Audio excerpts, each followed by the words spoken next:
Hello and welcome back to the England Door Model Railway. In this video we'll be reviewing the Bachmann Gordon. This particular model was given to me by my father as a Christmas present last year.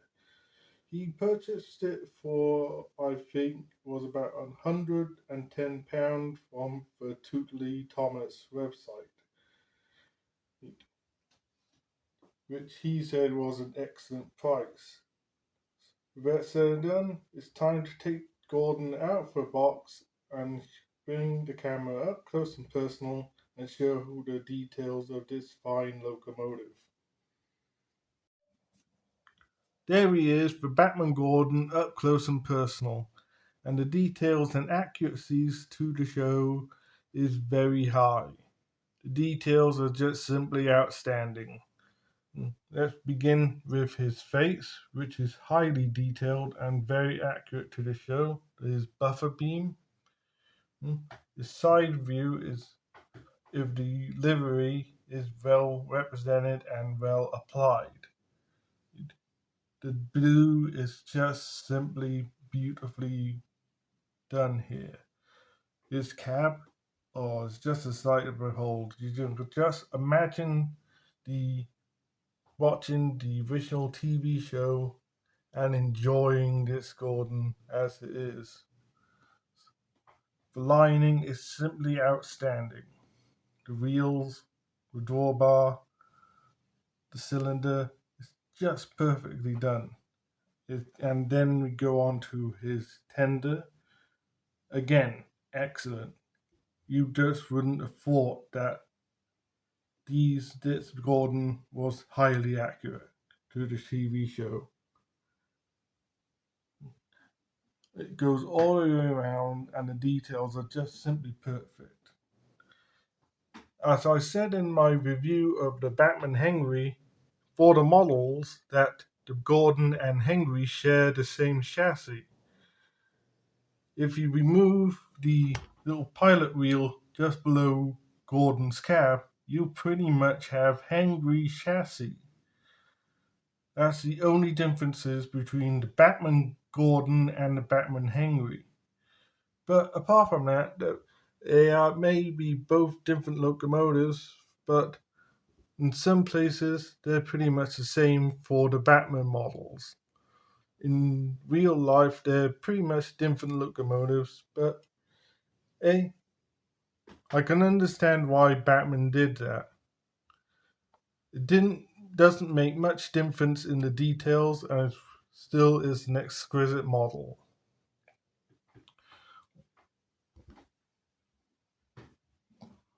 Now, with that said and done, it's time to tell the history of Gordon the Express engine. Gordon was built in 1922 as an experimental prototype for Sir Nigel Bresley's A1 Pacific,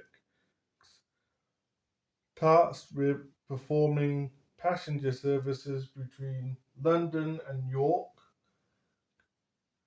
Gordon performed many tasks well. He continued on until 1922, where he was sold off to the North Western Railway with a spare boiler and spare firebox. Saying goodbye to his brother, the Flying Scotsman, which he usually meets up with sometimes on special rail tours. When he first came to Sodor in 1923, he was very boastful and very proud of his ability, and didn't thought that an express locomotive such as himself would be allowed to haul freight and wagons of all sorts. Only for express passenger services was his only task. Shown by Sir Topham Hatt, as he argued with him multiple times. Sir Topham Hatt wasn't very pleased with that, punished him multiple times, forcing him to haul freight. But as the years went by, Gordon realized and learnt and matured, willingly to perform any tasks asked of him and respected and beloved by all the engines on Sodor. He is still a common sight on Sodor, a well minded, honest, and good engine. With that said and done, it's time to go down to the track and show how much of a really useful engine Gordon is. There he is for Bachmann Gordon, all ready to show us how much of a really useful engine he is. For this running session, I thought it would be most perfect as the fact that Gordon is the main express locomotive for Sodor to have him rolling with some very special coaches. I have set him up with these beautiful Hornby Pullman coaches.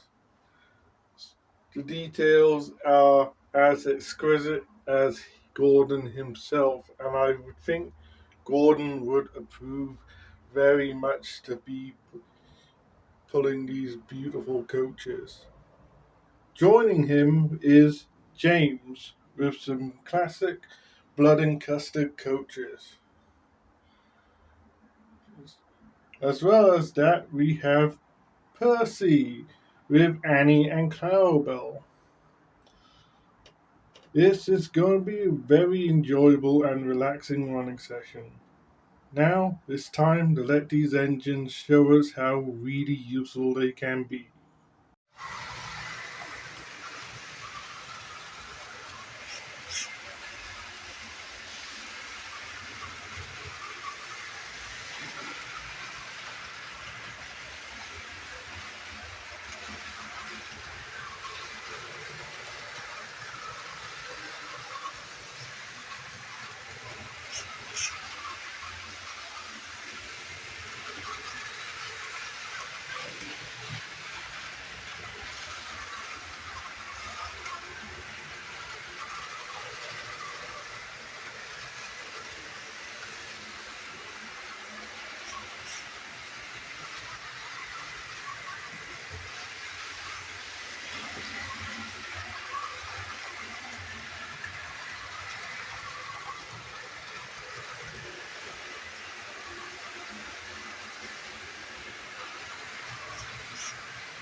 Well, that was an excellent, fun running session. That concludes my review of the Bachmann Gordon. I would heavily recommend the Bachmann Gordon. The details, the accuracy to the show is very excellent, and it's worth to have for anyone who is a fan of the classic Thomas and Friends franchise.